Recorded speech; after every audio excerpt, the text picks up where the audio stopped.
Hello and welcome to the Apologetic Dog, where it's our heart's desire to contend for the gospel of grace. I just want to briefly tell you, if you would like to support the Apologetic Dog, there's a few different ways you can do that. I'm pumping out some content for the members and supporters of the Apologetic Dog here on YouTube and Patreon, so that's been a lot of fun. And one of my favorite ways that you can support the live stream and the ministry is with super chats. And so I want to dive right in, and I want to admit, Dr. White, it is true that I pronounce my last name Nortier. And I was going to say all sorts of wonderfully positive things about you, but now I just have to go. Don't you care about your ancestors? Don't you care about those who came before you? I mean, I try to honor my Scottish ancestors, and my name was Whyte back in Scotland, and so I recognize that. But if you wanna go Nortier, but doesn't it just sound so much? I mean, don't you want to be like N.T. Wright? With that great British accent, you could have a good French pronunciation of Nortier. It just sounds so. I live in a state where there's a town called Toadsuck. That's true. That's true. I am aware of that. I'm wearing my T-shirt from Toadsuck, Arkansas. And so I mentioned on the dividing line, it's possible that doing proper French pronunciations of your name may be illegal in Arkansas. I get that. So if that's the case, if you're trying to obey Romans 13, then we'll let it slide for now. But thank you. Once you escape Arkansas, then you have to go back to the proper pronunciation. Well, Dr. White, man, did you get rested up from our extravaganza in Jonesboro, Arkansas? No, not really. I mean, as you know, I pushed it home. I did a double day to get home faster because I was just. It's very obvious to me I was not resting well in hotels. I never really have. That's always been one of the toughest parts of travel in the past was that aspect of things. And I had sort of forgotten how to pack.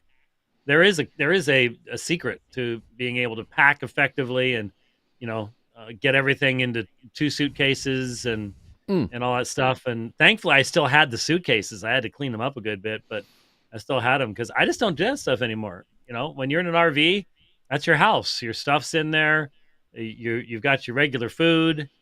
I have come to the conclusion that the yellow stuff in the pan at the in the kitchen at the motel isn't really eggs, because when I make eggs, they don't taste like that. They don't have that consistency.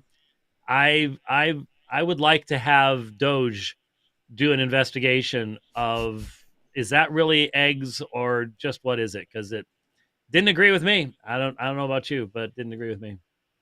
Now, you're getting ready for another trip, next month to Louisiana? Well, this month. I mean, I have to be, the first debate down in Livingston is April 4th. So that's right. I have to leave before then, since it takes me a while to get there. And I don't drive.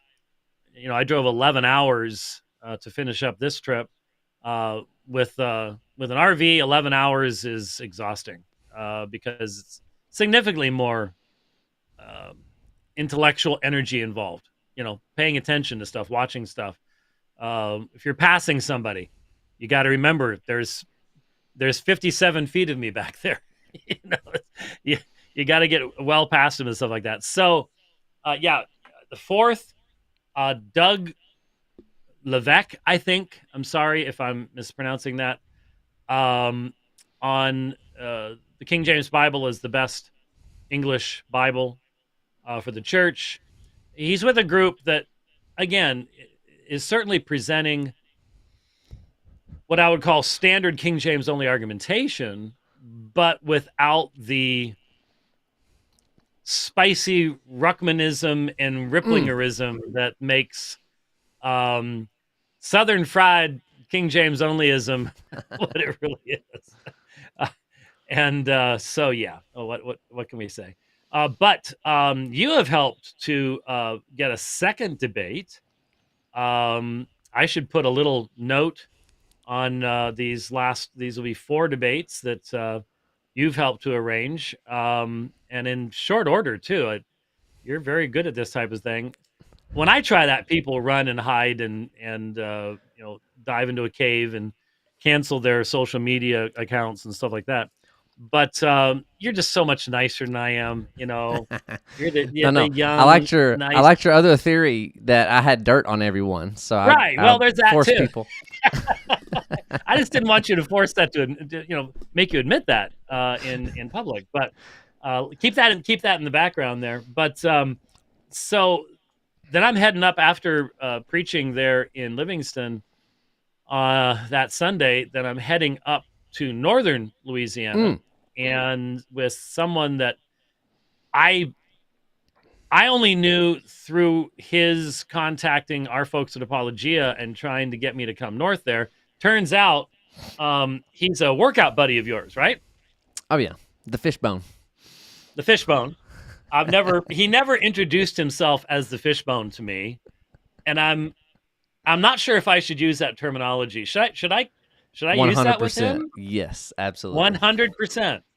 Okay. All right. And what are we debating? Who am I debating? Dr. White, have you ever read Romans 9? I just need to ask. And this is actually a good something I want to bring up real quick. Dr. White, we have a super chat from the Twitchy theologian who made this shirt and sent it to me and said, Jeremiah, please let people know that there's a Twitchy theologian out there contending for truth. And I said, I got you, brother. And so he has a question for you. He says, wait. Twitchy theologian? Now, we had the tatted theologian the last time I was on with you just a few weeks ago. And I got to meet him, and I embarrassed him. And I feel a little badly about that. I really do. He's great. A really nice guy. But it turned out that I am significantly more of a tatted theologian than he is. We've changed his name to a tatted theologian now, not the. He doesn't have the title anymore. Huh? Okay. Yeah, you took it away from him. No? So what does twitchy mean? Because I twitch a little bit when my hearing aids go wonky or something. What's a twitchy theologian? So Jerry Duckworth, he has Tourette's, but he totally rests in the sovereignty of God, and he just contends for the gospel, and I love it. I've just never heard that called twitchy before. Sure. Cool. Well, Dr. White, all right, he has a question for you. He says, Dr. White, would you be willing to come on my channel and talk about Calvinism? Jeremiah can confirm that I'm not a complete weirdo. Well, I was about to say something. I'm not sure exactly how high Jeremiah's weirdo discernment factor is right now after the last 2 debates we've had. It's up there. But yeah, well, I'm sure you can send the information on, and we'll see what we can work out. Absolutely. Oh, the tatted theologian says, "Hey, go easy on me, Dr. White." Hey, what can I say? We compared artwork, and he had to admit I've got him on that one. So a little bit more about this debate with the Fishbone. It's going to be April 10th. Is that right? On a Thursday? Mm-hmm. And you are going to be debating A.K. Richardson, who is a preacher at a Church of Christ. The information is available for everyone. And y'all will be debating Romans chapter 9. Now, that's not your first rodeo, is it? No. In fact, we had, of course, the debate with Leighton Flowers on Romans 9. And then there's sort of another...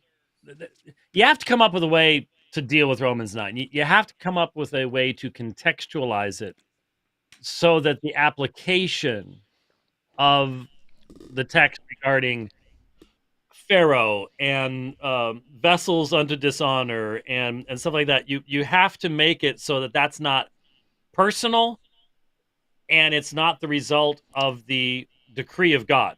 So it's not election. And so you've got to do the nations thing, or in some way, shape, or form. And there was a guy that I did a program on the Unbelievable radio broadcast. So I don't include it as a debate, but the Unbelievable radio broadcast that represented this Romans 9 viewpoint. So this gentleman, A.K. Richardson, has spoken on this before. He's debated Turret and Fan on it. I'm going to assume, I sort of have to assume, that he's going to exegete it the same way in our debate that he did with Turret and Fan. And I would imagine that Turret and Fan and I are going to be presenting the same perspective pretty much on Romans chapter 9. So I will obviously be working through that and the other debates that he's done on Romans chapter 9. So hopefully there won't be any surprises. I think did you ever see the second debate I did with atheist Dan Barker? Yeah. Oh, yeah. He didn't like you referencing one of his books, right? Right. It's the don't quote me, bro debate. And there was an example of going into a debate with a published author who has written a book on the subject of the debate, who makes a completely different presentation in his opening. And when I start to refute his published works, he literally asks the moderator to stop me, even though he's still selling the book I'm quoting from in the lobby of the church. And that made for a real interesting evening, obviously. And I've never engaged Dan Barker since then, mainly because he also has an entire room full of attorneys on retainer because he's the head of the Freedom from Religion Foundation. So that's just not wise to smack rabid dogs with a stick. So, but that doesn't help the debate to have it all of a sudden have something completely different. So it's not that I couldn't respond to a completely different perspective on Romans 9, but I would much rather that he presents what he's presented in the past. I'll present what I've presented in the past, and then therefore we can do the appropriate kind of rebuttals and cross-examination and stuff like that. So yeah, that should make for a at both debates in Louisiana, both sides are so well known as to what their position's going to be, that should allow the audience, and this is why you want to do debates. Really, it's not for us, it's not for the people on the stage, it's for the people in the audience that night and the people in the audience online, and especially the people in the audience 30 years later. Debates that I did 30, 35 years ago are still not only available, and we chuckle at the 640 by 480 resolution, and we wish that the sound quality was, as nice as we have it today. But the content is still very, very relevant, and for me, that's the whole thing. You're at the beginning of your debating career. I'm getting toward the end of mine.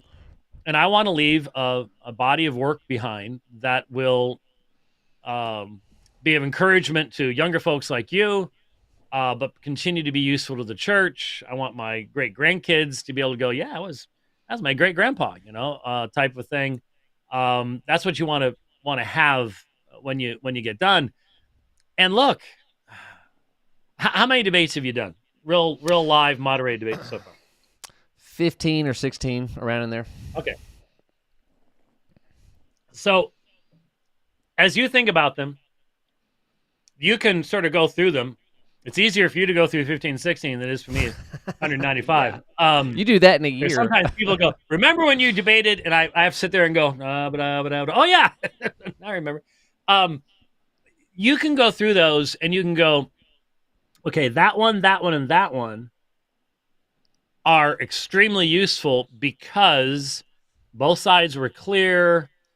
There, some, especially Roman Catholic apologists, have debated, will use cheap debating tricks, straw men, misdirection, all sorts, raise stuff that isn't relevant to the topic of the debate, feign offense. That was something Apologetics would do.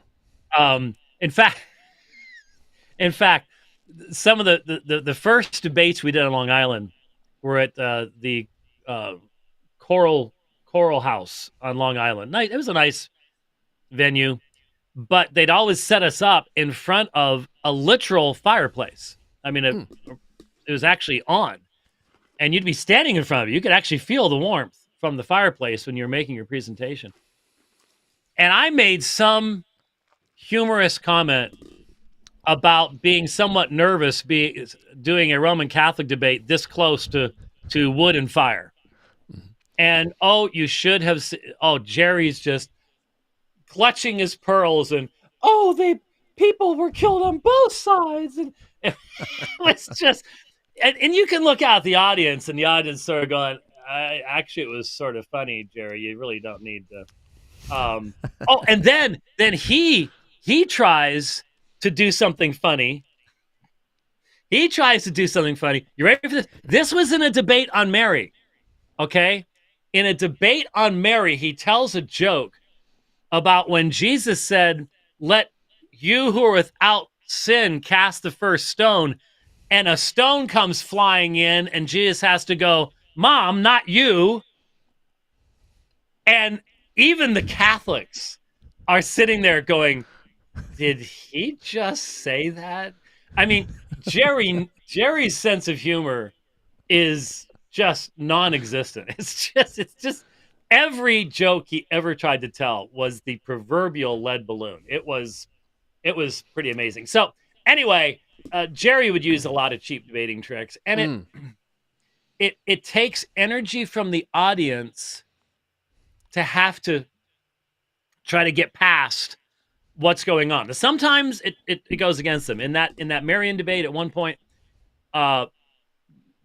Jerry was saying, "Well, I don't have to show you that every early church father believed this." And I said, "Jerry, I'll take just one." And the whole crowd just started applauding. And it's one of the ones I would put in my most memorable moments of debates collection, which meant that the crowd was really following along, and they were recognizing, man, he's dodging everything.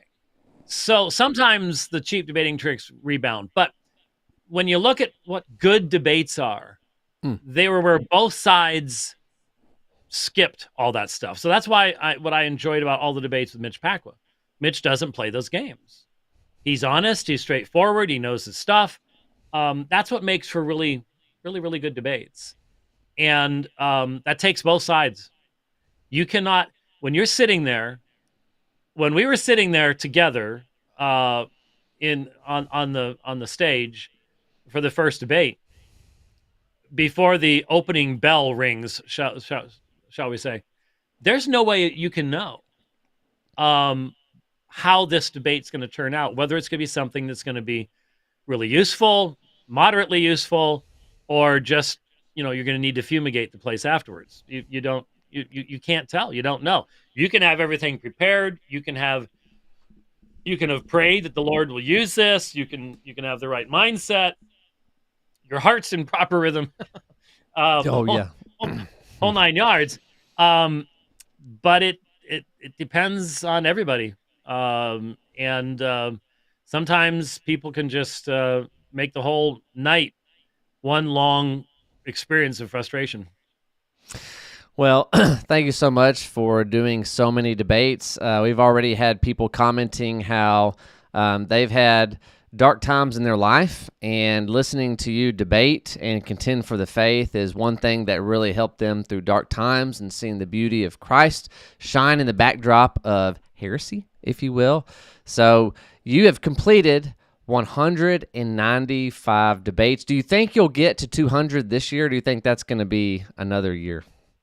I hope not, to be perfectly honest with you. I mean, these next two I can prepare for really quickly, but big major debates, I don't do that in a couple of weeks.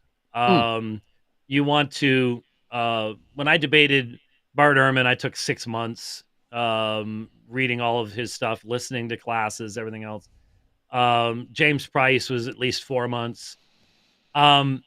So I have in the back of my mind what I'd like 200 to be, but I don't know that would happen this year. We'll see. I mean, if stuff just all of a sudden comes up, uh, 200 doesn't mean anything because I could count that number. If I counted my debates the way that Ergen Cantor counted his debates, I could be at 400. It really, really, really easy. I had an argument with the kid at McDonald's. That makes another one, whatever it might be. A lot of people have no. The sad thing is, I make reference that now, and most people are going, "Who's he talking about? What?" I mean, and that was only what was that? Well, it really kicked off in 2010, and to me, 2010 does not seem that long ago. I realize that for younger folks, 15 years, but once you get to I my was in age, high 15 school. years wasn't that long. Yeah, yeah, and but you know what I'm talking about, right? Oh yeah, absolutely.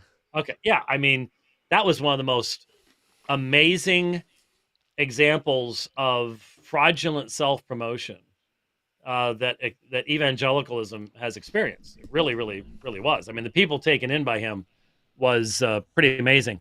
Um, but anyways, he had claimed to have done all these debates, and he had actually done absolutely positively none of them. So if I used his way of counting, I've got 400. So it doesn't really matter if this big one that I'm thinking of was 200 or 202 or whatever else. It doesn't really matter. But it would be fun to have 200 be a a major debate, and we'll see if that ends up working out. But it is a topic that will take many months of intense preparation, which tends to mean you're not doing other things like doing debates when you're doing that kind of preparation. Yeah, I I mean, think if you had an opportunity to debate Bart Ehrman, how long would you prepare? I would follow suit after you and try to read all of his books, listen to all of his lectures, and that's one thing that now don't hate me for saying this, something else that William Lane Craig said that I liked was he wanted to be so prepared that he would make briefs for every kind of conceivable point. I thought that's the kind of preparation that debaters should have stepping into the dojo. Well, yeah, if you can. I mean, there are times when opportunities present themselves in a sudden situation that you still want to be as prepared as you can be, and that's why I say to anyone who gets into debate, there are certain fundamental areas of study that should be every Christian debater's in their wheelhouse. As you know, Greek, church history, systematic theology. Yet you need to nail down that your apologetic method must flow from your convinced, studied theology, not the other way around, which I think is one of the greatest problems with most apologists online is they're looking for the best trick shot, the best argument, rather than what is consistent with the theology that they allegedly want to, in the final analysis, be presenting to someone. That's where that to me is I think one of the biggest problems with the online debating world is those types of things. So yeah, those are the kind of things that allow us to debate a broader spectrum of things. I'm not saying there's something wrong with people who focus in particular areas. You've got a lot of experience in Church of Christ folks, which obviously I'm familiar with it, but I wouldn't say that's my wheelhouse topic at all. And I know that AK is Church of Christ, so there'll be some of that in the background of that. I'm not saying there's something wrong with having areas of specialization. I don't debate Hindus. I don't debate Buddhists. I've studied both religions. I've lectured on both religions, and I'll be honest with you, it tends to just go in one ear and out the other for me. It's just like I think it's because I just haven't had sufficient interaction with folks for it to stick real well. But still, I think one of the dangers is if you only deal with one area, you tend to lose balance. You tend to start exegeting the scripture in light of that one group, and that one group becomes, there's a Mormon behind every bush.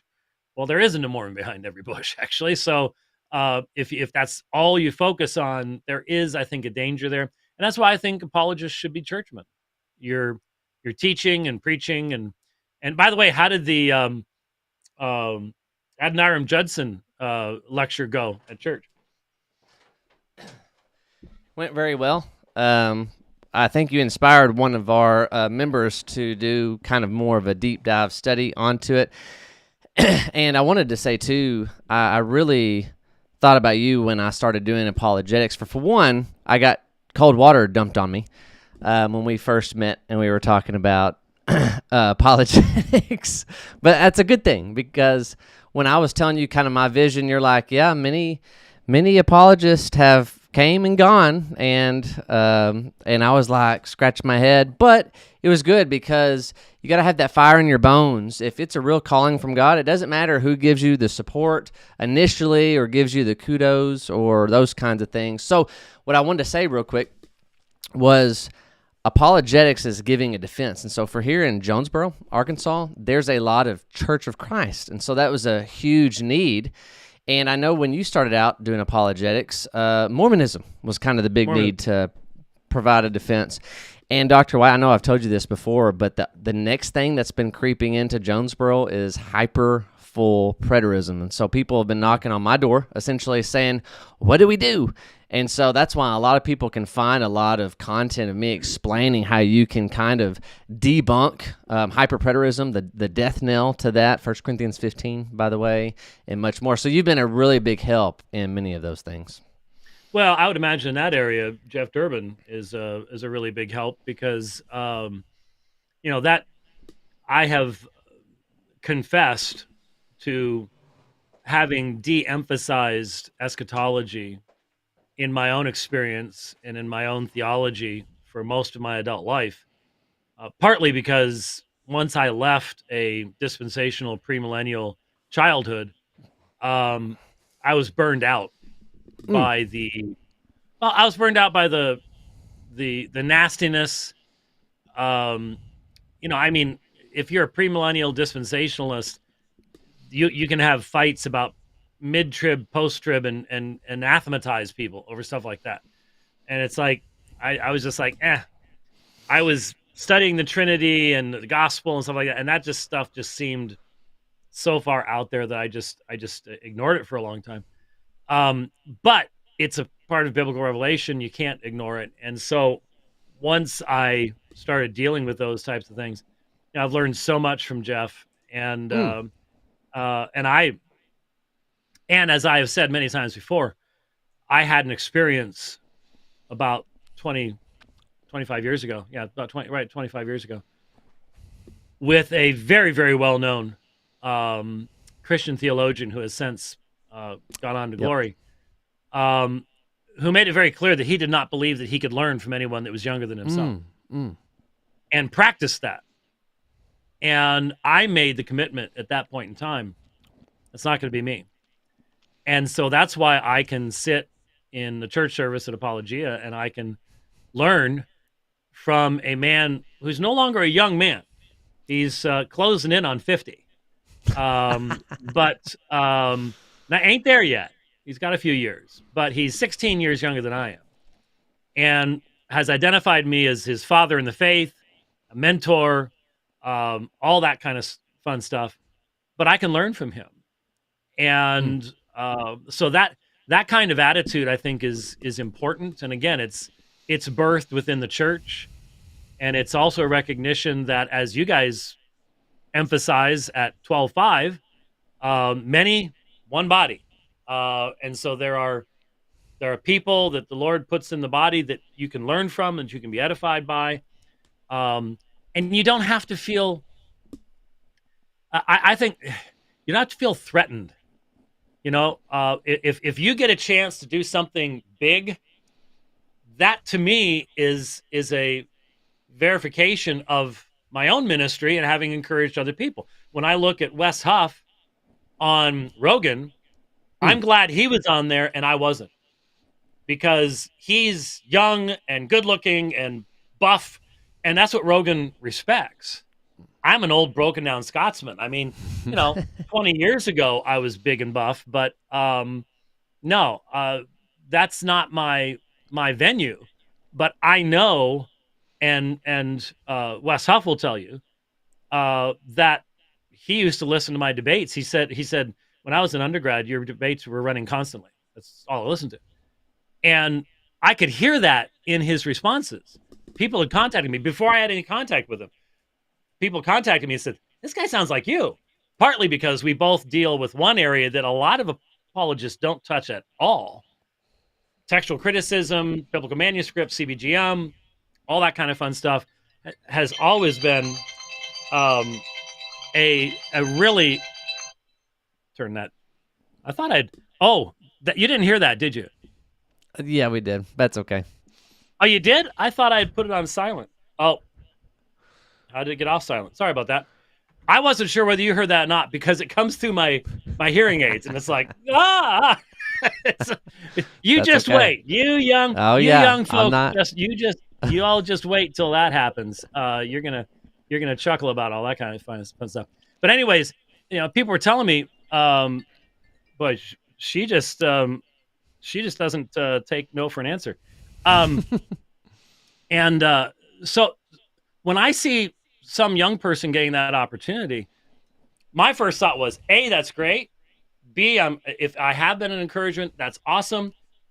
And then C, when I did get in touch with him, my first concerns are for him, his sanctification, his rootedness in the church.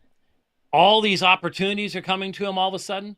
Man, with opportunities comes temptation. Mm-hmm. We have seen people fail and bring great dishonor to the cause of Christ, who have been involved with apologetics. Big names. Ravi Zacharias comes to mind, obviously. Now Steve Lawson. And you look at those types of situations, and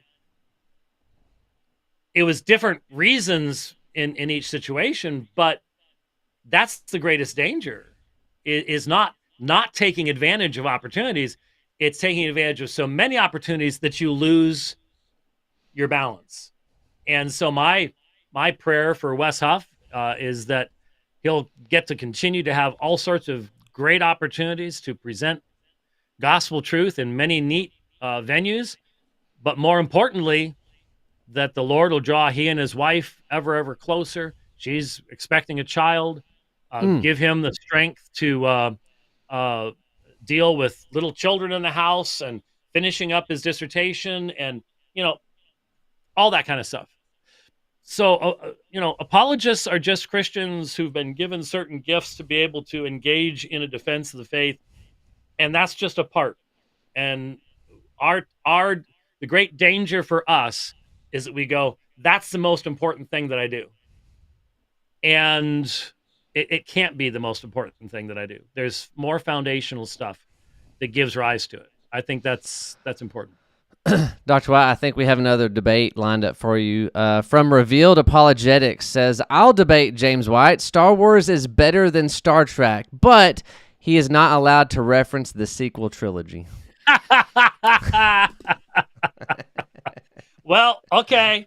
So here we go again. Right now, we have two of the brightest of the next generation listening to this one webcast. And I've said very kind things about both of you, but let me put it this way to both of you. You guys lose your balance and go off into some weirdness, and I'll come out of retirement and wipe the floor with you. Okay, either one of you. That's all there is to it. Because I've seen that happen too. Sadly, I've seen people with great promise head off into woo-woo land, and that's yeah. So yes, hi Eli, how you doing? And you told me, he hasn't told me this yet, but you told me he has a debate coming up, and I'm really glad to see that type of stuff happening. And I think once he gets his feet into the ring there, before. Now, you guys might want to get to the point of going, nah, we don't want to team up with you. You're too old. You're too slow. you almost, you can go, you almost died right next to me. I'm I'm having to do CPR on you I'm gonna have to carry a defib paddle, and get you going again. But it would be great to do some more 2-on-2 debates Hey, while I'm still functional. that's actually a good transition. I wanted us to talk about some highlights. What first comes to mind from the Friday night debate. So I can't remember when it happened, but you showed me your watch and it was kind of flashing. And I remember thinking like, "Hey, what do we need to do here?" And you're like, "Hey, we keep pressing on. This will be okay." No, what I was trying to show you is this thing is truly amazing. I love it. It's a great thing to be able to have. It can do an ECG on my wrist, so I have to just hold the thing here for 30 seconds, and it will then go, you're in supraventricular tachycardia, you're in regular rhythm, or it will even say you're in AFib. And it said you're an AFib. And I was trying to show you that it said right at the top of the screen, you're an AFib. And you may be too young to know what that is, but it's not a good thing. You're not getting enough oxygen when you're in AFib. Right. Your heart's completely out of rhythm at that point. SVT is a form of AFib, but it's significantly less uncomfortable and less damaging in essence. So, and I was just showing you, if I slide down under the table, don't worry about me. Oh no. Just keep on going. And I think there was twice that we had a 30-second rebuttal, a 30-second response to what they had just said, that I just sort of said, it's yours, because it was getting right toward the end, and that's when the AFib started. And I'm like, I think, and you handled both of them just fine. Well, so that was easy to do. But I'm very thankful the next night, no problems whatsoever. So I've speculated on the dividing line. I really think the fact that I was stressing my body with unusual food, unusual sleep, I think that had a lot to do with it. So maybe as long as I'm in the big old RV, I'll be fine. Right. So this was a unique debate. Number one, just getting to be a debate partner with you. I'll be honest, that gave me a lot of confidence going forward, knowing that, if we needed to work together or defer to one another, that we had each other's back. I have gotten so much positive feedback, Dr. White, that we worked really well together and we came across as a unit, a really good whole. Yeah, I've done very few 2-on-2 debates. The first one I did was with Rob Zins on Roman Catholicism at Boston College in 1994. And we were up against Scott, whatever his last name was, and Robert Sungenis. And that was a mess. Sungenis kept leaving the room while we were talking. How are you supposed to have a debate when you leave the room while the other side's? You can't rebut them because you're not listening to them. It was really, really strange.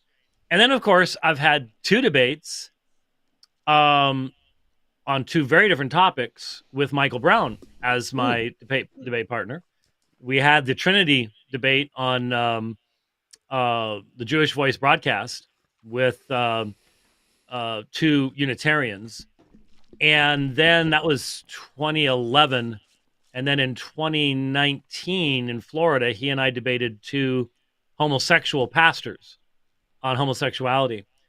And I'm not sure if I've told you this story, but when we did our rebuttal after our opening statements, and both of us do radio, so we had a 20-minute opening statements. Both of us smacked exactly at 10 minutes. I mean, it wasn't fair for the other side when you got two people with as much experience in radio as Mike and I. But when we did the rebuttal, we stayed seated, and we finished each other's sentences. We were doing that in the first debate. In neither of those two debates did we do any practicing. We didn't do any coordination, anything like that. We just sort of said, well, you take this amount of time, I'll take that amount of time. But we did not get into details at all. And both of us recognized the exact same thing in the homosexuality debate. We had people coming up to us after the debate going, did you all memorize that? And as soon as the debate was over, before we stood up, we just looked at each other. I looked over, he was sitting over to my right. I remember looking over at him and going, what happened during the rebuttal period? And he said, that was just God. I mean, we were finishing each other's sentences. It was seamless. The people, the guys we were, the guy and the gal we were debating were just sitting there going, we just want to hear more. I mean, it was astonishing to be that in harmony at that point. So, vast majority of my debates have been alone, and in some ways it's easier because, you're the captain of your own ship. You're going to sail it wherever you want to sail it. You don't have to be thinking about other things. But yeah, I'm very glad that people saw that, yeah, we're on the same page. We're picking up the same points. We're going the same direction. I don't think that's what was going on with our opponents. The few times that I even tried to ask, so where are you both on Molinism? They were sort of like, oh, I don't know. Where are you? So you didn't have that level of coherence coming from the other side.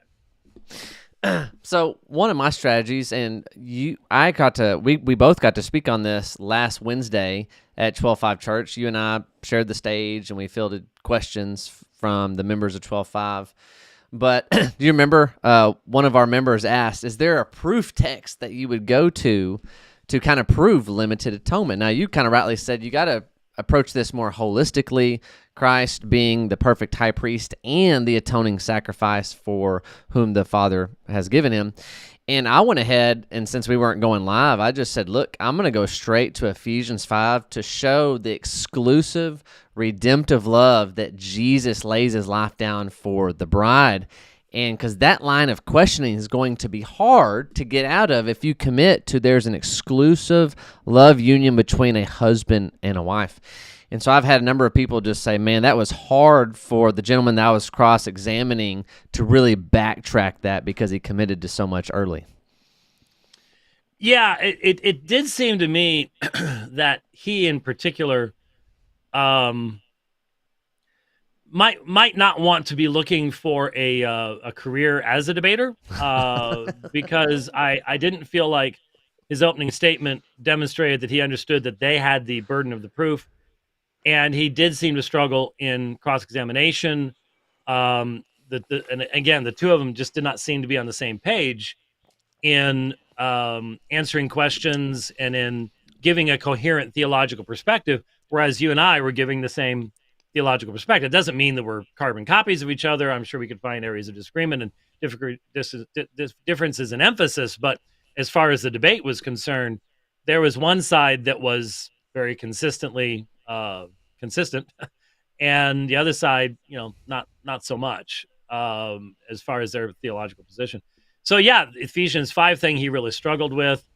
I really don't think we got even Dan's comments on Romans 8. I don't know how you get around that. I really don't.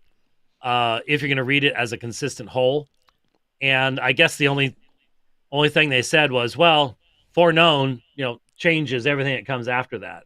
Even though I was like, okay, where does pro egno ever occur in the New Testament? Prognosco. Where does that ever appear where data or actions are in view? And he admitted, well, it's only about persons. Yeah, that's right. It is only about persons. It's not what persons are going to do. So the standard Arminian simple foreknowledge perspective, and it seems like Joshua Ferris, his whole thing was, well, the church says otherwise. And I'm like, okay, what church are we talking about here? Are you seriously suggesting that there is outside of saying that in traditional formulations, like from the Council of Orange onward, you always have some type of synergism. Well, duh. That you can see that starting in Paul's epistle to the Galatians. But I wanted, and I don't think I said this, but I wanted to at some point say you all do realize that in 1600, all four of us would have been burned at the stake. Okay, you right along with us would have been burned at the stake in the year 1600. That part seems to get dismissed for some odd reason. So in our preparation for this, which we didn't correspond a whole lot, I mean, we kind of had some ideas, and I said, well, I think, obviously your strong points are going to be like the Hebrew 7, 8, 9 with Romans 8. And I think I told you beforehand, I said, I want to make a positive presentation about John 3:16 actually teaching limited atonement. And the reason why I did that, Dr. White, is when I was researching Dan Choppa's view and all of his debates with Turretin and other people, John 3:16 was kind of the bread and butter. So I thought, well, I'm going to be studying that anyway. And I'm like, man, if you really let, John explain, the whosoever believes, mixing that in with the sheep and how Jesus is the high priest, I was like, this would be good because Dan has to ask me questions about my presentation, which I'm really geared up for. And that's what he wants to ask me about anyway. And I don't know if you could tell, but when he was asking me questions right afterwards, he was like, Jeremiah's thought through this a little bit. Yeah, I thought that was a brilliant direction to go. You'll remember, the debate format seemed. I don't know if there's a way around it, but I had never used a format like that before, and interesting. So you knew who was going to be cross-examining you. I didn't see that until that night, honestly, as far as that was concerned. So that might be a weakness for me, was that, okay, it's your turn to cross-examine. And I think I had the first cross-examination, if I recall correctly, right after Ferris spoke, right? So, yeah. So I cross-examined Ferris, right? Okay. So I knew. Now, did Ferris cross-examine you? I believe so. I knew we were in for something interesting with him asking you, like, days before. I just thought, oh boy. Yeah. Well, but even you, I think, were surprised at his Whiteyan view focus. I mean, I couldn't help it. I suppose I shouldn't do it, but I was sitting there going, "What? What is this? This wasn't Dr. what we're White, supposed to be debating." What'd you say? You was like, see that bar over there? We might all have to go over there before the end of the night's over, and everyone just roared. I try to lighten things up sometimes when they need to be lightened up. But yes, I do. Chris Arnzen will tell you that the first time I went to Long Island to do that first debate with Jerry Matetics, and if you know Chris, he is one of the funniest people on the planet. I mean, his openings to those debates years ago were just absolutely positively classic.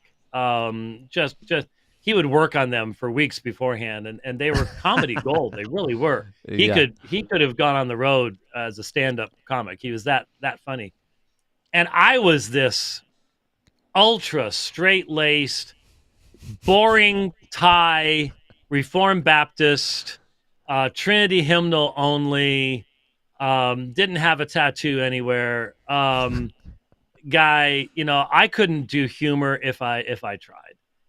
And so he has now said, I am now the master. I can break him up so well. And I try to include a lot of humor in the dividing line and when I'm speaking and stuff like that. And some people have really come down on me for that. Oh, that's not respectful and all that. Whatever. Who gives you a run for your money, though? Is Keith Foskey when he moderated one of your debates last year. Come on, Keith is a stand-up comic. I mean, he literally does stand-up comedy. Did you know that? Oh yeah. Yeah. He's a stand-up comic. Good friends. He's hilarious. So I'm not comparing myself to him at all. But he's hilarious. And when we go back and forth, we have a lot of fun. And he tells the story about the first time we met, where he ran and bought me my quarter pounder with cheese, fries, and a Coke meal that I lived on from the middle of my sophomore year till I graduated from high school, Monday through Saturday. That's what I had for lunch every single day. Was a quarter pounder with cheese, fries, and a Coke. And I'm still alive, amazingly. But he talks about bringing it to my hotel room, and then he just sat there and stared at me while I was eating. And I remember that. I was like, "Who is this guy? And why is he just staring at me while I'm eating?" It's just really weird. So yeah, we've had some interesting experiences too. He's a great guy. But I'm not sure how I got into the humor part. But yeah, we worked super well together, and if the opportunity to come through Jonesboro happens again, I mean, I'm already looking at the rest of the year, and honestly, the trip to G3, are you gonna be going to G3? Yes, I'm going to try to have a booth this year. That's right. I think you said that. So that trip's going to be a zoo, as you know. That's going to include a stop in Nashville with a conference that Eli, myself, and the brain, Jason Lyle, are doing. Yeah. I should just get him a Pinky and the Brain Yep. T-shirt, and I'll be Pinky, and he's the brain. Even though I look more like the brain and he looks more like Pinky. But anyway, smartest guy I've ever met. We're going to be speaking there, and then I'm thinking that on the way home, I think I leave from G3 and head for Pennsylvania, and I'll be speaking for Chris Arnzen Okay. there. So that trip is going to be really full and really long. Not only really long distance wise, but well over a month time wise too.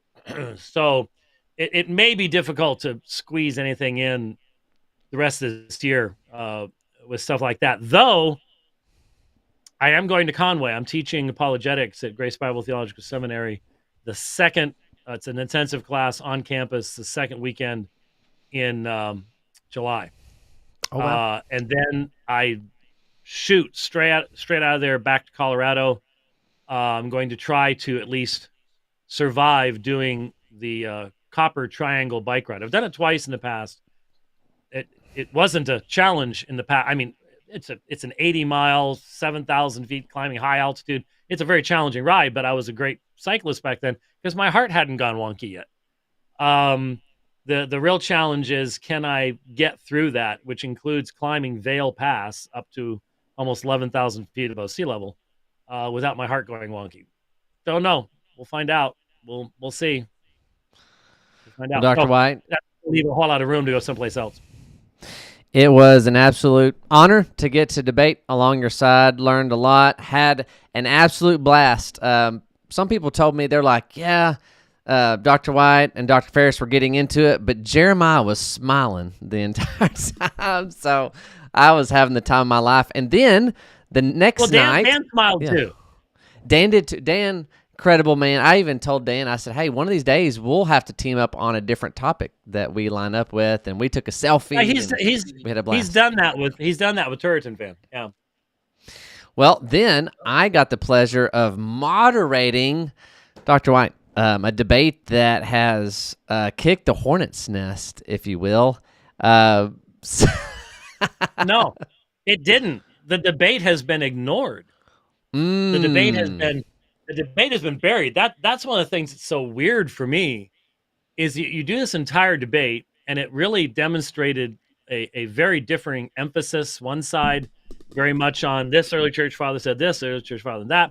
The other side said, yeah, but the consistent apostolic witness in Scripture says this and that, and he did a bunch of stuff with Malachi 1. And I go to Malachi 1, and you look at Malachi 1. There's nothing about propitiation there. He has to admit that. There was, the stuff in Isaiah 66. All this stuff really didn't work for him, and he didn't really have good responses when someone actually went to the text and said, yeah, but are you saying it means this? That's what we were supposed to be debating. Mm-hmm. This entire Ignatian distraction, James White attacked Ignatius, is, in my opinion, the single worst attempt at damage control that's ever happened after any one of my debates. I have had, I've been debating since 1990, so I've got, there's not too many people with as much experience as I've got right now. And so I can think back to times when people tried to distract me before debates, tried to bring up all sorts of controversies and stuff before debates. I can think back to stuff that's happened after debates where people have tried to make mountains out of molehills and do all sorts of stuff to sort of hide bad debate performances or things like that, or just get the attention off of what happened. But I've never seen anything this surface level, this utterly without substance, because the topic is the mass of propitiatory sacrifice, not what is the textual history of Ignatius's letters. Now, if I did anything wrong, what I did was tried to be more accurate and scholarly in my response than I probably should have, with only 90 seconds left in the last cross-examination. But There you you may go, Stephen recall, I Boyce. didn't. I'm sorry. I said, there you go, Stephen Boyce, out there listening. Okay. What happened, if you'll recall, and I didn't remember this until I had a program in mind. Do the transcript, make a transcript of the debate. I've got a key. It's called Akio or Ikeo or something. I forget what it's called. It works really well on Macs and very fast, much faster than I have had before. It's pretty amazing. It does a really, really incredibly good job. I didn't realize until I looked at the transcript that that's when he pulled the plug accidentally on his light. You remember that? Yeah. Oh, yeah. I do. Yeah. So he had just made the Ignatius question, and I had started to respond when all of a sudden everything stopped because the light went out, and he's literally getting under his table to replug the thing in. And I guess you said later something that you knew that was going to happen, or you had said that was going to happen, or is that right? Yeah, so as Pastor Nathan was setting up everything, I sat in Joe's chair and I accidentally turned off the light. And I said, Pastor Nathan, we need to maybe rethink. He goes, "Oh, it'll be fine." I was like, "Okay." Okay. All right. I didn't know that.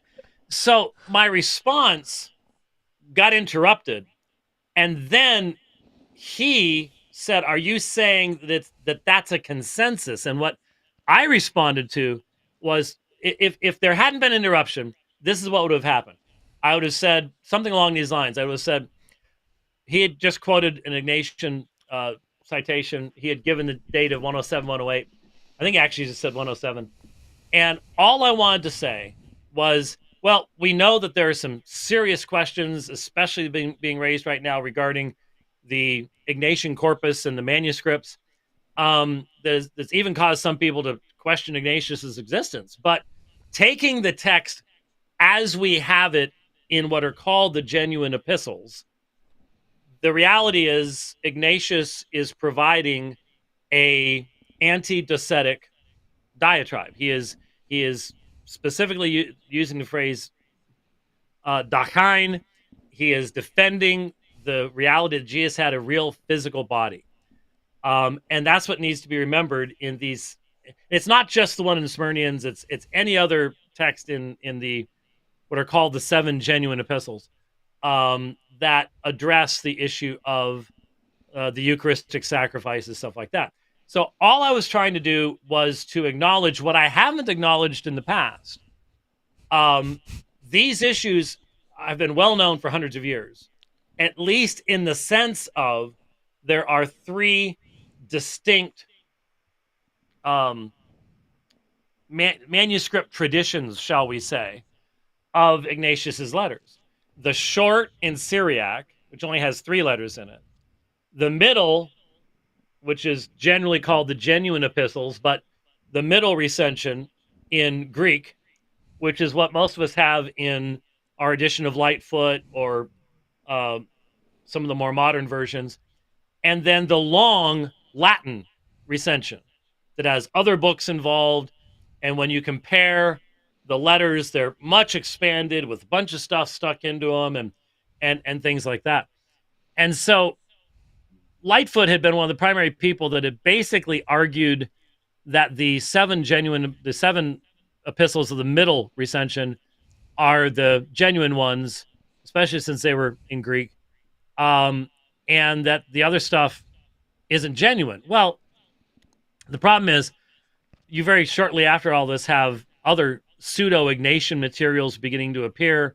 It becomes very complicated, and since Hubner, and then really since about 1998, there are all these scholarly articles that are appearing that are asking questions about where the Ignatian corpus actually fits in church history, because the dating has always been there's nothing in the letters that determines this, and it's really important for so many things. I've used Ignatius as an example of early Christology in regards to the deity of Christ.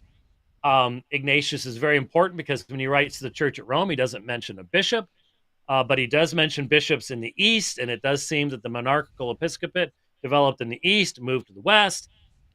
It's important as to know when did Ignatius write, and what specifically did he write.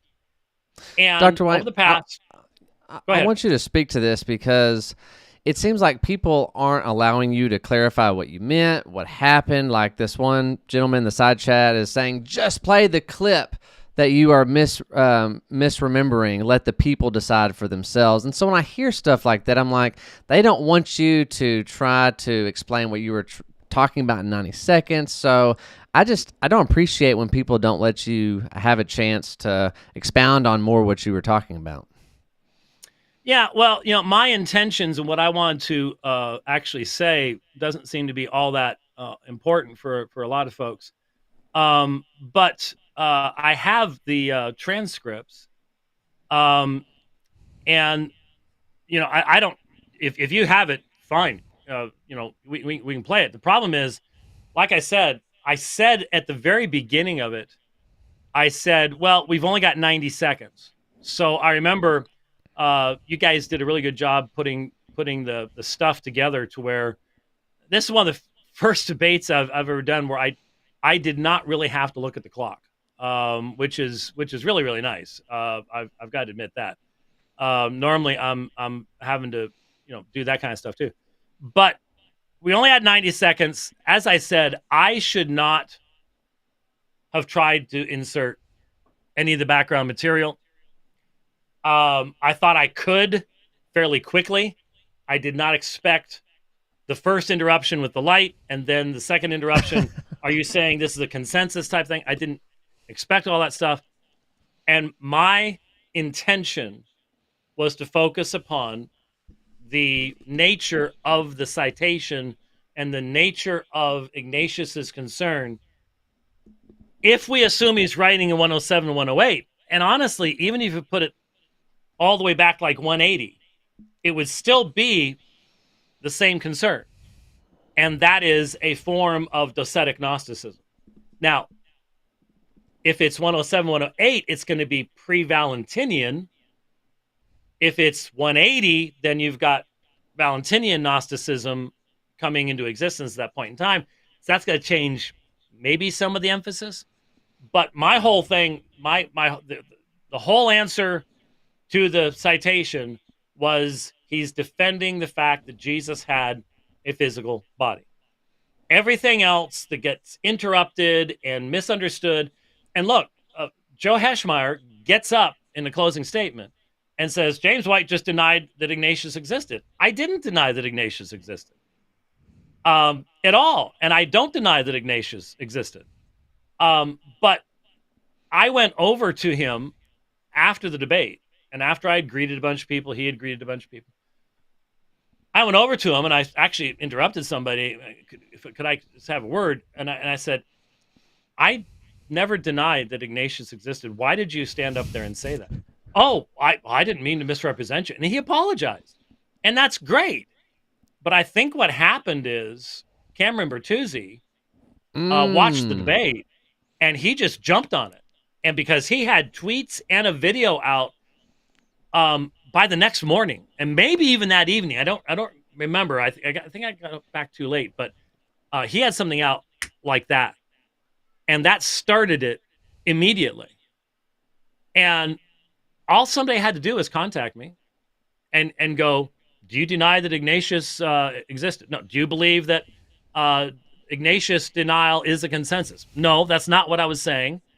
What I was saying is the consensus is that there are serious problems with the manuscript tradition, which does impact the dating as to whether it's 107, 108, or as late as 180 or 130. All depends on where you end up and the conclusions you come to there. And that does impact all of this stuff. And in the past, I've just simply quoted Ignatius and just let it fly. And I just felt, having been doing this reading, I told you that Timothy Easley had been talking about this stuff, and that I had the intention sometime over the next couple of months of having him on and just having a fun back and forth. Let me play the devil's advocate. Let me defend the light foot position. You defend the shorter recension position. Let's make our arguments. Let's just do this for enjoyment's sake and for edification's sake. Now we're doing it because someone decided to jump on it and misunderstand what my intentions were. And in fact, Cameron specifically said in his tweets, I'm not sure if they're still up, I haven't gone to look, but this is the one I responded to in my own timeline. He said, I think he did this to try to remove this early testimony to the Eucharist. So he's trying to get rid of Ignatius. And I have used Ignatius against Rome in the early date. I've used Ignatius against Unitarianism in the early date. That's not what I was trying to do at all. I was simply trying to be honest with the fact that there's a lot of questions as to whether what we had traditionally been taught, what I had traditionally been taught and had traditionally taught as a professor of church history about Ignatius, and just sort of, the Latin, the shorter, Syriac, big deal. We ignored those things. We can't ignore them. And if we try it, you got to understand something. As I said in my response I recorded on Monday night, I take this stuff outside of the debate between us and Roman Catholicism. I deal with Muslims. A sharp Muslim, I've debated Muslims that would be sharp enough to pick up on the dispute about the dating of Ignatius and the manuscripts and use that. What are these people? Because it seems to me that for a number of Roman Catholics, like Cameron Bertuzzi, to even raise this question is somehow considered to be an attack upon Ignatius or some horrible thing. What are they going to do if they actually make the mistake of taking on someone who could go, hey, what about this? How do you defend this? Why do you make this assumption? That's dangerous. And so just as I sometimes bore some of the people in my congregations, when I did 85 sermons preaching through the book of Hebrews, there were 3 or 4 times where I would do an excursus talking about a textual variant that was important to the interpretation of the text. Some people get bored by that. Some people find that a waste of time. Other people are very thankful because they then run into somebody throwing that at them 10 years later and go, wow, I was prepared because, you had talked about that long time ago. So you can fault me for trying to get it into too short a space of time, but I will fault everybody else for making any kind of a controversy out of a short cross-examination question that wasn't even on the topic of the debate. If you want to know what I believe, go look at what I did on Monday night and explained all of it, and it's consistent with what I've said in the past. Why to do anything else, to me, is just some of the most childish, foolish, surface level stuff that I've ever seen anybody doing, and it only has one purpose. It's meant to attack me personally, and it's not meant to in any way explicate the debate. And like I said, who's been even talking about the debate? This has taken all the oxygen out of that and turned it into something that's completely irrelevant. I wasn't attacking Ignatius, as I mentioned Monday night. I hope that the general epistle, the genuine epistles are the genuine epistles, and I hope they were written between 107 and 108. But I recognize that right now, if you just put that out there, there's a lot of questions. There's a lot of inconsistencies that we haven't answered yet. And I hope somebody can come along. I hope something gets discovered. I hope something along the lines to firm all that stuff up. That would be great, but that's not how you do history. Just because I want it to happen doesn't mean that it will happen or that I should pretend that it's happening. Well, it made for great clickbait. Everybody had to see what Cameron Bertuzzi was saying. And we have a question for you, Dr. White, from the other Paul. So this is the other Paul, the Pope of Anglicanism here, with a question for Dr. White related to Heschmeyer debate. How do you interpret 1 Corinthians chapter 10 on the bread, wine themselves being koinonia in the body, blood of Christ? Same way I did in the debate, and the same way I have when I've introduced the Lord's Supper, where we go through that text and we talk about the reality that the supper presents to us of the broken body and the shed blood of Jesus Christ. That's what these elements are presenting to us. On the night of Passover, when you looked at the bitter herbs, when you looked at everything on the table that represented the suffering of Israel, if you'd heard Jesus say, "This is my body," it never would have crossed anyone's mind that he was invoking categories of transubstantiation, substance, accidents, or anything else. In the supper, it would have said, "This is the suffering of Israel. Now we have the Messiah. The bread represents his broken body. The blood is the wine, his blood," and it still does. It still represents those very same things, and we are participating. If you've read the 1689 London Baptist Confession of Faith, it's very much Calvin's view of the supper, that there is a special presence of Christ with his people when they are obeying his commands as the people of God, to remember that singular sacrifice by which we have been perfected. We are not, however, perpetuating that sacrifice down through history. And I could be wrong about this. I haven't gone back and looked, but I really have to wonder if there was any reference at all to the citation I gave at the beginning of my presentation. Maybe you remember, you were moderating. Do you remember Heschmeyer making any reference, especially to the line, and I emphasize this in my presentation, by this sacrifice, the church, through Christ the high priest, perpetuates the sacrifice of the cross throughout the ages. And I do not recall offhand.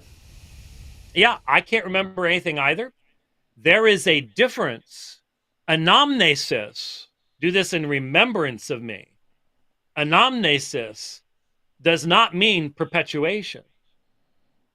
The only place anamnesis is used in the New Testament, is Hebrew 10, when it's saying that a repetitive sacrifice is an anamnesis of sin, not a perpetuation of sin, right?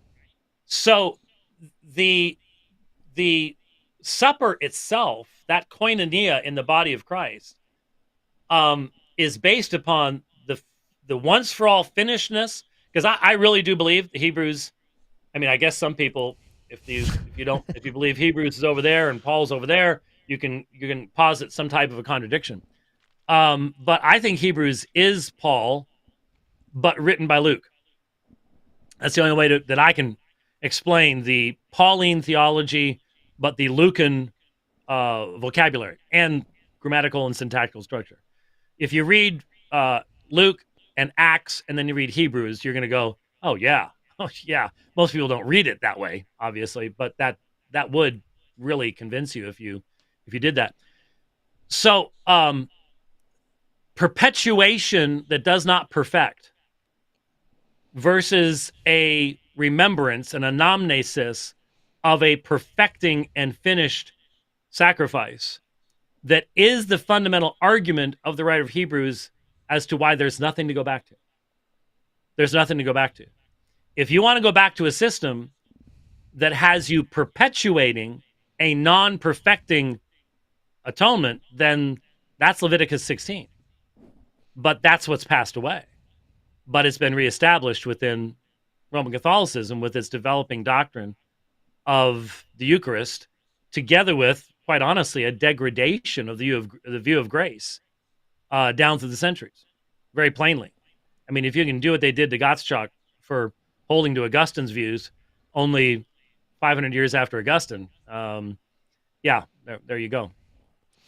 You know, in preparation for our debates, I listened to the vast majority of your sermons through the book of Hebrews. It really got me ready for our debate on the atonement.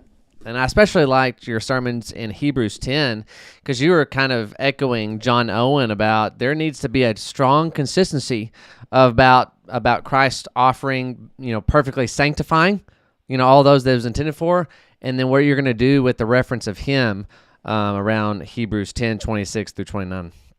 29, right? Yeah, I knew it would come up. Yeah. Yeah, go ahead. Well, something else that Cameron Bertuzzi in this picture, something he accused you of, I think it was, and Joe Heschmeyer's the negative inference fallacy. It got brought up when y'all were talking about that passage in, I believe it's 2 Peter chapter 3. I wanted to touch on this because as I thought about this, I thought this is really easy to show that you're invoking those right categories. When you're talking about ignorant and unstable, people twist the scriptures, and then that presupposes that there are grounded men in the scriptures that rightly handle it, not just because you think that's what Peter is assuming, but he actually goes on in verse 17 to say, "You therefore, beloved, knowing this beforehand, take care that you are not carried away with the error of lawless people who lose their own stability, but grow in the grace and knowledge of our Lord and Savior, Jesus Christ." So do you want to talk about that any? Yeah, just really quickly, because if you start before 3:16, consider the patience of our Lord as salvation, just as also our beloved brother Paul, according to the wisdom given him. So we have divine wisdom, divine revelation from God that has been given to Paul, wrote to these individuals. Now, that's interesting as to what that might tell us about audience, dating, stuff like that. But what Paul writes is divine wisdom. And Peter makes reference to him, not to try to warn them that all you can do with Paul's letters is bring about your own destruction. He says, as also in all his letters, so there's evidently a corpus of Pauline epistles that's already circulating very, very early. That's extremely important in church history. Speaking in them of these things. Well, Peter knows that what he's speaking about, right? In which are some things, not all things, but there are certain things hard to understand. Okay, there's some things that Peter said that can be hard to understand, which the untaught, the amathais, the non-discipled one. So obviously a disciple is a mathetes. This is amathais, an untaught one and an unstable one.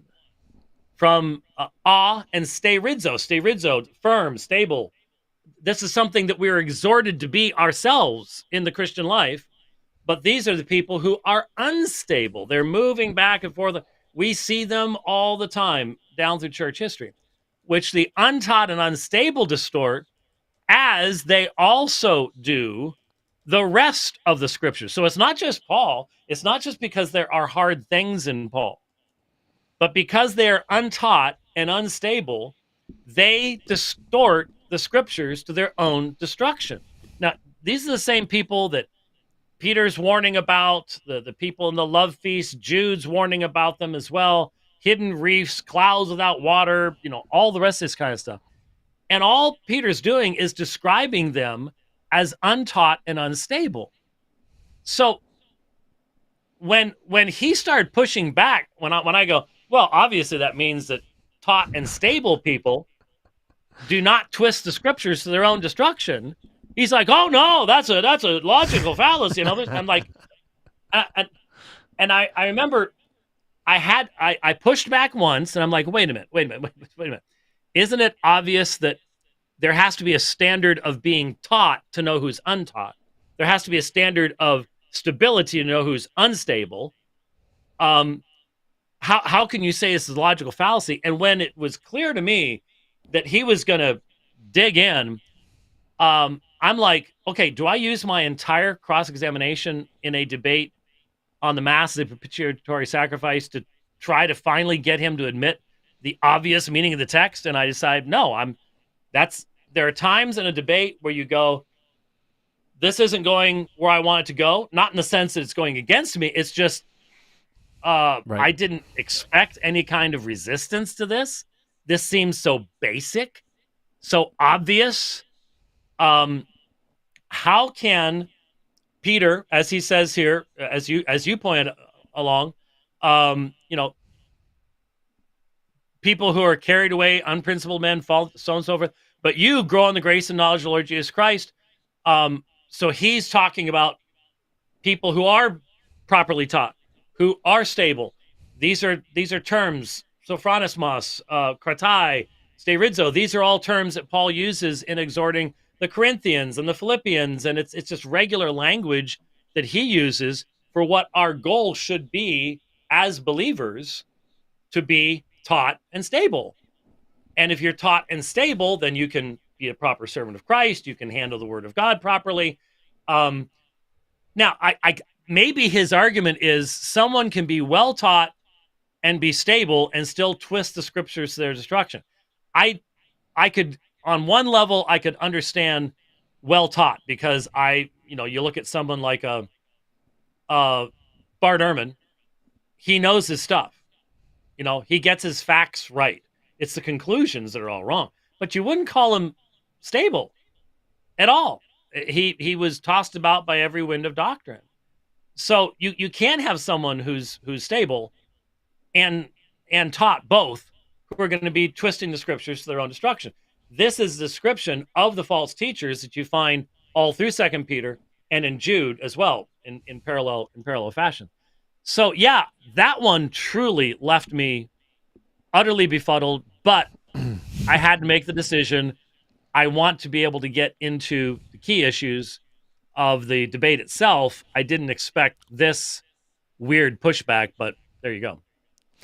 Yeah, well, I just want to give you a chance to kind of clarify that, because I thought that was easy. I get if you take a verse out of its context, then you can be accused of a negative inference fallacy, but there's a larger context there. So when Cameron Bertuzzi thought that Joe Heschmeyer was giving you a high school philosophy lesson, I just was like, oh, come on now. Well, remember, Cameron Bertuzzi thinks that the Zaytoon speechless, unidentified woman on a rooftop is greater evidence of Christianity than the resurrection. So Cameron's got some serious problems. And so if he wants to think that, okay, that's fine.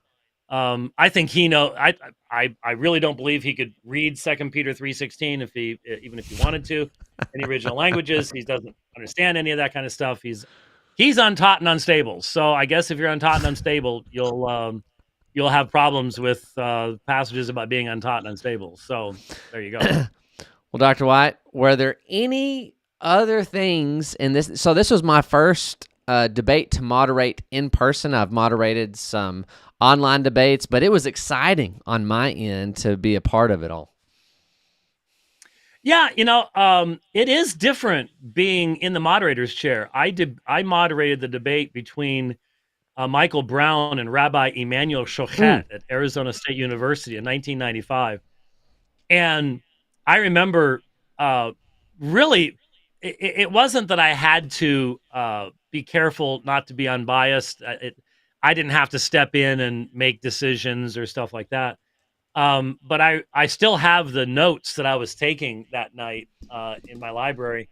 And I remember writing on the pad of paper, I said, the Pharisees still exist, because Shochet was just the clearest example of a Pharisee straight out of the Gospel of Matthew that I've ever seen. Same attitude, same mindset, everything. It's interesting when you do debate to be the moderator, because you're you're sort of second guessing the person who maybe is representing your side. How would I have done that? Oh, that's a good one, but I'm not sure I would have come up with that one. It's almost dangerous that you end up getting a little distracted because you're a debater. But no, it doesn't have to be that way. But yeah, it is an interesting job to take. And you don't want somebody to all of a sudden stop the debate and ask you to make some kind of a judgment as to the propriety of a question or something like that. Y'all had me sweating bullets at one time because y'all were over talking each other, which y'all are grown men. I was like, that's part of it. And I was very happy to see that Joe Heschmeyer said that I was absolutely fair, biased. There was a few moments where I had my hand on the switch, but y'all are respectful men. This isn't y'all's first rodeo. I do want to ask a question here. Blake sent in a super chat to you, Dr. White. Says, you argued that transubstantiation was retroactively imposed on the early church. How do you explain the EO, the Eastern Orthodox, and other apostolic churches' same belief about the Mass as the CC when they split before the term came about? Well, except that when you talk to Eastern Orthodox folks who are not westernized, real EOs, there's a huge difference, in my experience, in people who live in Russia, Greece, Ukraine, where they are in the majority, and the westernized Eastern Orthodox. The Eastern Orthodox in the West tend to sort of abandon what's definitional of Eastern Orthodoxy. And what I mean by that is Eastern Orthodoxy struggles to give systematic expression in Western forensic categories of canons and decrees, anathemas. They certainly like anathematizing anybody that doesn't kiss the icon or something like that. But the way of thought in Orthodoxy, the prayers and the liturgy of the church are the expression of the theology of the church. And that's why people would look at the dogmas of Trent on the Mass. Let's use that as the example, because after Trent, you really don't have almost anything that speaks to that until Vatican II. So you're talking 400 years passed between those. They don't speak in the way that Eastern Orthodox speak. You don't have that kind of rigid, dogmatic elements in regards to. Remember, masses are offered for whom? The living and the dead. In fact, I read that one quote that was included earlier in the quote. What if you don't have purgatory? What if you don't have the Thesaurus Meritorum? What if you don't have that whole concept of temporal and temporal punishment and mortal sin and all the rest of that stuff? That totally changes application and definition. So when people say, "Oh, they've got the exact same view," what do you mean they have the exact same view? That's not what the Eastern Orthodox. If they have the exact same view, why are they still separated? And someone might say, "Well, that might change." Well, let's be honest. The only way that Rome and the Orthodox could ever, quote unquote, get back together again would be to really roll back a lot of doctrinal development, primarily by Rome, but a few items for the Eastern Orthodox, but primarily by Rome. And they would, and for most people, that would mean Catholicism would cease being Catholicism, Orthodoxy would cease being Orthodoxy. I just don't see it happening. Florence tried to do it, and of course, as soon as the Eastern representatives got home, they could barely survive with their lives, and it all fell apart. So there's more to the division, and there's more to the doctrine, I think, than people like to say, "Oh, it's all nice and simple." It's not all nice and simple. It's much more complex than that, and the ecumenical dialogues in the past have recognized that.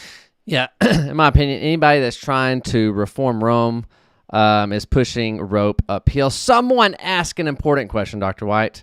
Where is the new lamp? Yeah, It's on a table at home. I'm trying to figure out where it could go in here. I don't know. I don't know if we've got the room for it in here, or if there's some way to sneak it into the big studio. That would sort of look sort of cool on a table in the background, maybe. Something along those lines. We'll remind see. everybody what's the, if they missed it in the debate, you made a comment about the lamps that you had at the table. Yeah, there were these cool banker's lamps, and if anyone's ever seen, oh drat, I don't have the old version of Letters to a Mormon Elder in here. Oh, bummer. If you look at the original printed version of Letters to a Mormon Elder, there is a desk and there is a green banker's lamp on the top. And that was mine. In fact, it's in the other room. I've got the very same one from, 35 years ago, is on my desk in my office. And they're really nice. They're sort of classy. They're sort of retro. They don't look like a lot of the modern lamps and stuff like that. And so you guys, when I first walked in, I sort of looked at the tables. I'm sort of like, well, okay. There's a little plant on it. And when I walked in to do the debate with Shabir Ali at Biola University in 2006, they had set it up with 2 comfy chairs. I mean, Monty Python comfy chairs, okay? And we're supposed to sit there and have this little dialogue thing. And I walked in and said, no. 2 6-foot tables. Shabir's going to have books. I'm going to have books. We're going to be taking notes. This is not going to happen. I think they were a little nervous about that, but they went ahead and did it. And they got rid of the little flowers and the lamps and stuff like that. And we had a great debate. And so you guys have these black bankers ones. So mine's brighter. The green one, the light comes actually through the glass. But these, it's painted black. So it's only coming down from the bottom. And you had these really cool bulbs in them, very different than the old style bulbs that I've got, incandescent stuff. Biden tried to get rid of them. Anyway, and so I made the comment at some point during the debate, I don't remember when or how, but that whoever won the debate got to have the lamp and to take it with them. And people chuckled about it and they thought it was funny. And then you all the next day gave me a lamp to take with me. And so, yeah, we'll see if we can't find a place for it. Hopefully it won't drive Rich too crazy to have a light source behind me, but it's not that bright. So it shouldn't mess up his very delicately balanced cameras and stuff like that. But yeah, I appreciate that. It did get home in one piece despite the insane weather that I experienced on the way home. So we'll see what we can do with it.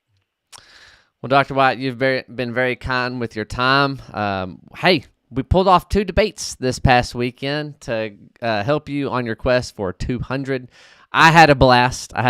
Participating in this. We called it For Whom Did Christ Die?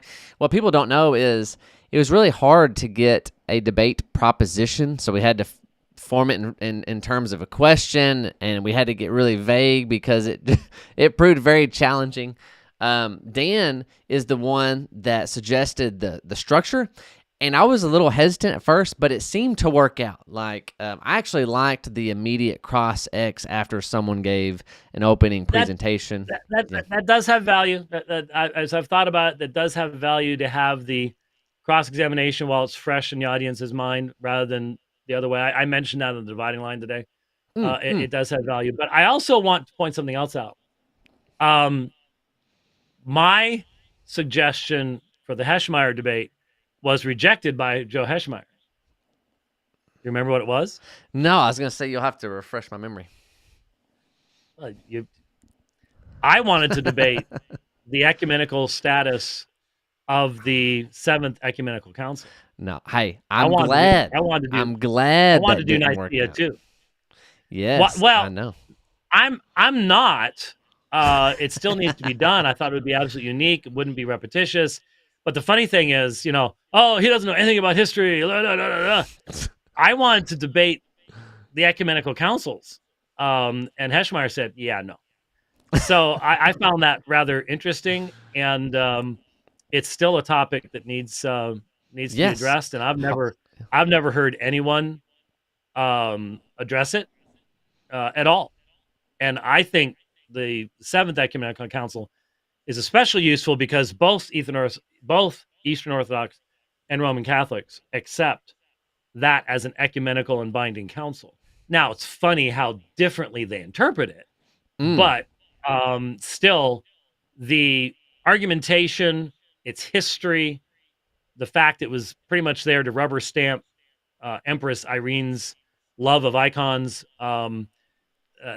it's a real Achilles heel. And I can understand why Roman Catholics don't want to defend it, but I just find it interesting in what has happened since then. That was, hopefully you can confirm for me now that your memory's been refreshed. That was what I wanted to be. Oh yeah. Well, my prayer is that you get an opportunity in the future to debate that very topic, and 12.5 would love to assist you in all those endeavors. Me and Pastor Nathan talked after, and we're like, man, everything exceeded our expectations. Dr. White, we had over 1,600 live. They were alive and at their homes tuning in online. I got to emphasize that properly, I guess. But we had a huge online audience, and Dr. White, your debate with Joe is somewhere around 90,000 views. So it's definitely getting people talking, and people are mad about what you said with Ignatius, and it doesn't matter how many times you clarify, but hey, that's the internet for you. Yeah, it is. You have to want to basically say that I'm lying, that I was trying to do something that would have been ridiculous for me to do. You have to go against decades of teaching church history and everything else, and the clarity of the presentation I made Monday night that really cannot be disputed as to what this current state of study is in regards to the various recensions, manuscripts of the Ignatian corpus. So yeah, you really have to have a personal animus going on to end up where they're going, and I feel sorry for them, but it's not going to get them anywhere, because I've also seen a lot of people going, wait a minute, that's not what he was talking about. What are you people doing? What's going on here?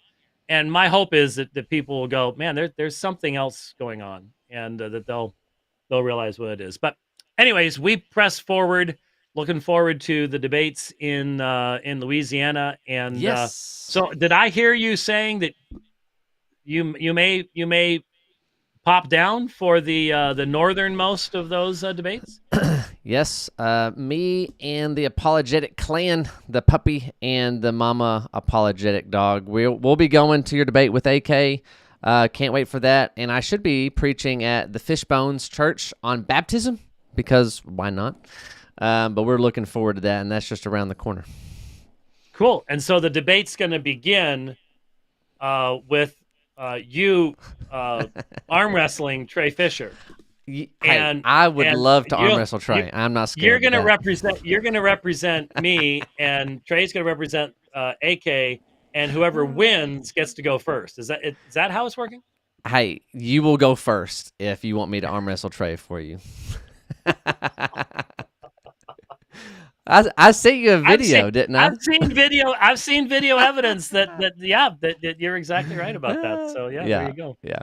Dr. White, thanks so much for coming on my program and being a father in the faith to me as well. Thank you for contending for the gospel of grace. What I was able to encourage a lot of young men at 12.5 that got confused with church history, I'm like, look, the gospel of grace brings peace, and you put your faith alone in Christ alone. I would open them up to Romans 5:1. I says Rome has to redefine faith into faithfulness, and it doesn't matter how hard they press and appeal to ecumenical council. This. The gospel is simple, and you can. That's how you can go to sleep at night, is trusting in Christ, and you have peace with God.